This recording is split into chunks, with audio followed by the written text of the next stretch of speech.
lights are off and the heat is on as Dark Sector finally hits store shelves. First announced in 2004, this suitably shadowy third-person shooter has been hard at work forging its identity and getting ready to go up against the giants in the genre. But even with the spreading viral mutation and a wicked-looking Disc of Death, Dark Sector is in for a tough fight.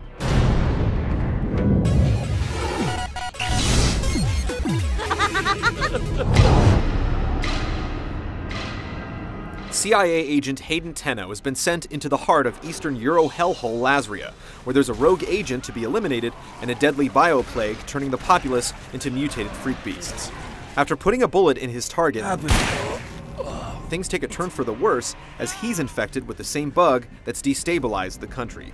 The storytelling is nothing special, with short cutscenes breaking up the huge action sequences. A few generic notes are offset by a few surprises, and in the end it meets basic expectations.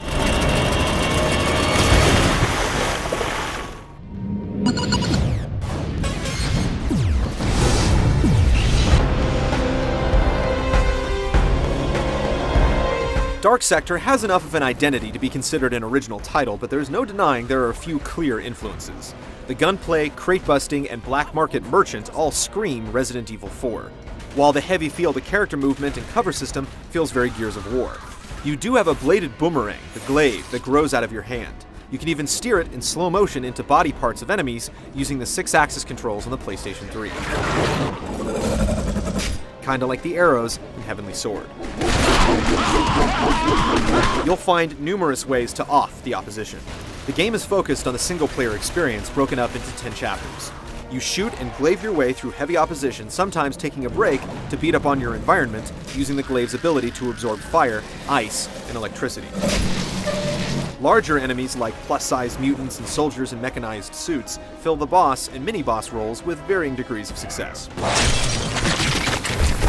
Hayden grows more powerful as the game progresses, and he'll find money to spend on weapons at the black market and snag metallic cases which hold weapon upgrades you can apply using a very basic power-up system. On the other hand, or the other arm, your infection gradually spreads, giving you access to new abilities which help you survive against increasingly angry biofreaks.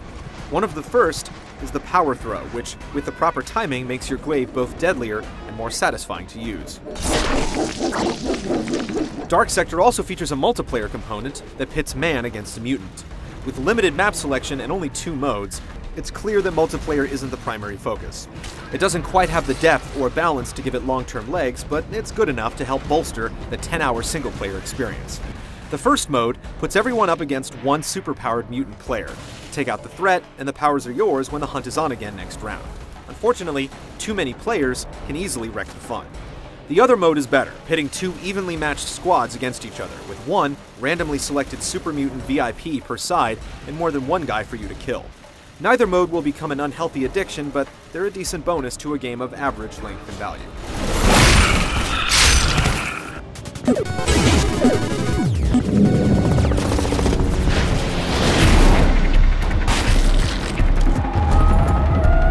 Before he had an infected arm and mutant superpowers, Hayden Tenno killed guys with guns.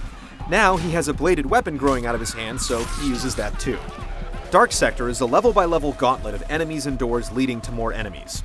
The assault never lets up, and the correct way to proceed always involves taking out every last person or thing standing in your way. There are a few puzzles that have you charge your glaive with the appropriate power to shock, burn, or freeze your way through obstacles, and a couple of vehicle sections where you'll control a walking tank, but the level of variety is pretty low. Fortunately, multiple ways of mutilating your enemies will keep you entertained. You can use the glaive in conjunction with a handheld weapon like a pistol, but if you're unloading on enemies with a 2-handed gun like a shotgun or assault rifle and have the urge to play Death Frisbee, you'll have to wait a couple of seconds for the switch. You can also use the glaive to grab an enemy's gun, although the gun will realize you're infected and lock up after a short time. Still, the ability to borrow a gun is a nice touch. You also have access to a close quarters attack, which is disappointingly weak unless you've already weakened an opponent, in which case you can perform a brutal finisher. Still, you'll have no choice but to take on bad guys at range.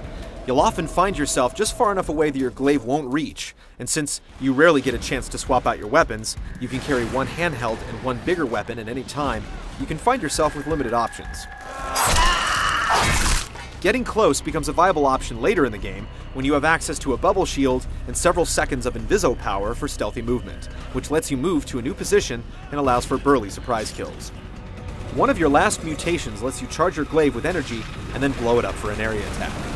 It takes a while for the gameplay to open up, and because of your character's overall slow speed and deliberate turning, it can take a while to get into the swing of combat. Once you do, though, the combat can definitely be rewarding. Just hope you don't run into too many glitches. We certainly did.